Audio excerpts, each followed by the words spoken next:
Hi, Vision Seekers. Welcome back to Vision Seekers. This is our 11th week-ish of our class. This week's going to look a little bit different. Next Wednesday, the sophomores are all taking the pre-ACT. So Miss Lavoie has prepared a loom for you guys to kind of walk you through some test-taking strategies, the why behind taking the ACT, and some reasons why it's so important for you to work hard on it and do your best. In addition to that, we have a presentation the ROTC is prepared to help us honor our veterans. Have a wonderful day, Enid High School. Hello, patients and plainsmen. Mr. Costello from the Enid High School Student Council here again today on a lovely new edition of our Vision Seeker Wednesdays. Happy to see you again. I'm here as usual to give the Great Expectations word and, in this case, quote and principle of the week. The quote of the week actually comes from Dr. Martin Luther King, who once said, "If I cannot do great things, I can do small things in a great way." I'm going to add another quote to that. I cannot always control what happens to me, but I can always control how I respond to it. Both of these fit really well with the Great Expectations principle of the week, which is attitude. There are things that happen out of our control just about every day of the week here at the high school. We all have our little disagreements with friends.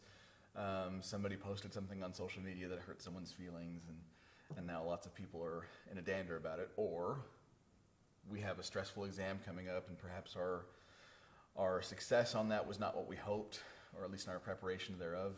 Right? Things don't always go quite as planned, but what we can control is how we respond to those things. We can control our attitude in response to those things, and that is one of those small things that Dr. King would ask us to do in a great way, I think. Right? If we can endure the struggles that we all sort of encounter and experience together here at the high school, and control the way we respond to that by being optimistic, by being positive, by being tough about it, by pulling on the same rope together, and by tightening the bonds between us, and going through things together. I think that sort of an attitude adjustment, that positivity and that unity is crucial to us all making it through this phase of our lives in a successful way. So let's all do as Dr. King would ask us to, that if we cannot do great things, we do small things in a great way. Let's consider one of those small things in a great way being our attitude this week, controlling our responses to our stimuli around us, and always keeping a positive and just optimistic and goal-oriented attitude here on campus. Have a wonderful week, patients and plainsmen, and as always, go Big Blue. Good morning, Sergeant Nelson, Enid High, JROTC. Today, we want to recognize our veterans for Veterans Day by trying to do somewhat of a Veterans Day virtual assembly. We're very proud of the service that myself and Colonel have done, and very proud of the service that a lot of your staff members here at Enid High have done. Just over 100 years ago, on November 11, 1918, what is now called World War I came to an end. The following year, President Woodrow Wilson proclaimed November 11th as a day to reflect on the war with solemn pride in the heroism of those who died in the country's service and with gratitude for the victory.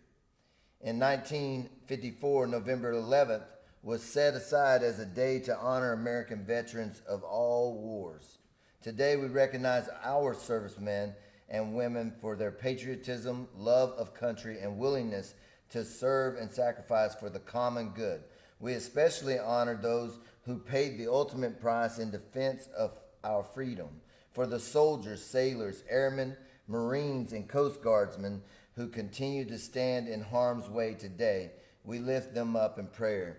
One of my favorite quotes was by Ronald Reagan when he was talking in regards to men and women who have given their life for this country. He said they've given up two lives. They've given up the one that they were living and the one that they would have lived. And I think that that's true even for the ones that are still currently living, because our lives are definitely different because of the things that we did for this country beforehand. And so today we would like to recognize the staff members here at Enid High that we're especially proud of for their service to our country. Bill Owings, U.S. Air Force. Leroy Watkins, U.S. Army. Tiger West, U.S. Air Force. Clay Chandler Decker, U.S. Army. Felicia Ryder, U.S. Air Force. Trent Holland, U.S. Marine Corps. Tina Lechuga, U.S. Air Force. Christopher Parker, U.S. Navy. If you enjoy the freedom that you get every day of your life and you see these staff members in the hallway, please do us a favor today and thank them for their service. Thank you. Hi, my name is Christopher Parker. I'm a teacher here at Enid High School. I was a sonar technician in the United States Navy, and before that, I was in the U.S. Navy Ceremonial Guard. My time in the Ceremonial Guard, I served in Washington, D.C. under President George W. Bush. I performed a lot of funeral ceremonies at Arlington Cemetery. And I will say that when it comes to being a U.S. veteran, it's not only about recognizing those friends and colleagues and shipmates that you have served with. It's also recognizing the individuals from previous years who are no longer with us. And while yes, Memorial Day is also a wonderful holiday to remember those individuals, I believe personally that Veterans Day is also just as important. If you have any questions about anything like that, I know that any of the other former military members that are on the staff are more than willing to discuss them with you. And thank you for having me on here. The small table is set as a place of honor. It is set for one. This table symbolizes the members in our profession of arms that are missing from our midst. They may be deployed to Afghanistan or Syria or some other faraway place, or they may be one of the more than 1.3 million men and women who have died defending this nation. They are unable to be with us today, and so we remember them. Let us remember. The tablecloth. The tablecloth is white, symbolizing the purity of their motives when answering their country's call to arms. Remember. The candle. The lone candle symbolizes the frailty of one prisoner of war, alone, trying to stand up against his or her oppressors. Remember. The rose.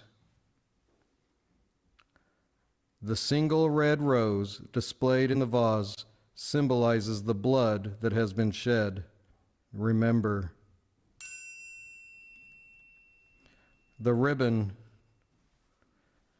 The yellow ribbon tied prominently on the vase is reminiscent of the yellow ribbons displayed by those who keep the faith with our deployed servicemen and women. Remember. The bread plate. A slice of lemon is on the bread plate to remind us of the bitter fate of those captured or killed. Remember. There is salt upon the bread plate, symbolic of the family's tears as they wait. Remember. The glass. The glass is inverted. They cannot toast with us today, maybe tomorrow. Remember. The chair. The chair is empty. They cannot be with us here. They cannot be here with us. Remember. As we look upon this empty table, do not remember ghosts from the past. Remember our comrades. Remember those whom we depended on in battle. They depend on us to bring them home. Remember our friends. They are the ones we love, who love life and freedom as we do. They will remember what we do. Please honor and remember them.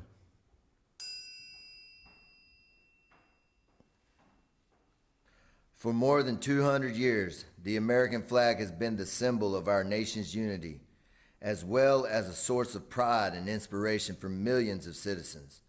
Born on June 14, 1777, the Second Continental Congress determined that the flag of the United States be 13 stripes, alternating between 7 red and 6 white, and that union be 13 stars, white in a blue field, representing a new constellation. Between 1777 and 1960, the shape and design of the flag evolved into the flag presented before you today. The 13 horizontal stripes represent the original 13 colonies, while the stars represent the 50 states of the Union. The colors of the flag are symbolic as well. Red symbolizes hardiness and valor, white signifies purity and innocence, and blue represents vigilance, perseverance, and justice. Traditionally a symbol of liberty, the American flag has carried the message of freedom and inspired Americans both at home and abroad. In 1814, Francis Scott Key was so moved at seeing the stars and stripes waving after the British shelling of Baltimore's Fort McHenry that he wrote the words to the Star-Spangled Banner. In 1892, the flag inspired Francis Bellamy to write the Pledge of Allegiance, our most famous flag salute and patriotic oath.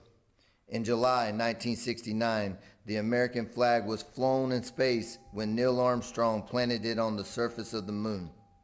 Today, our flag flies on constellations of Air Force satellites that circle around the globe, and on the fin flash of our aircraft in harm's way in every corner of the world. Indeed, it flies in the heart of every serviceman and woman who serves our great nation. The sun never sets on our U.S. Armed Forces, nor on the flag we so proudly cherish.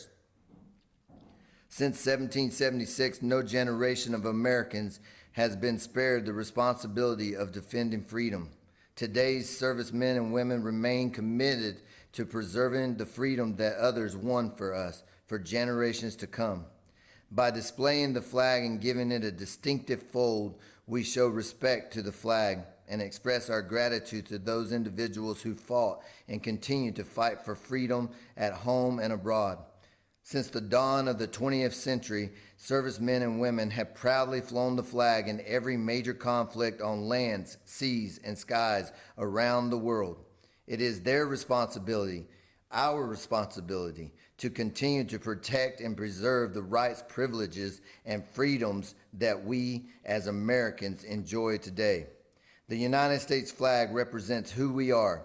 It stands for the freedom we all share and the pride and patriotism we feel for our country. We cherish its legacy as a beacon of hope to one and all. Long may it wave.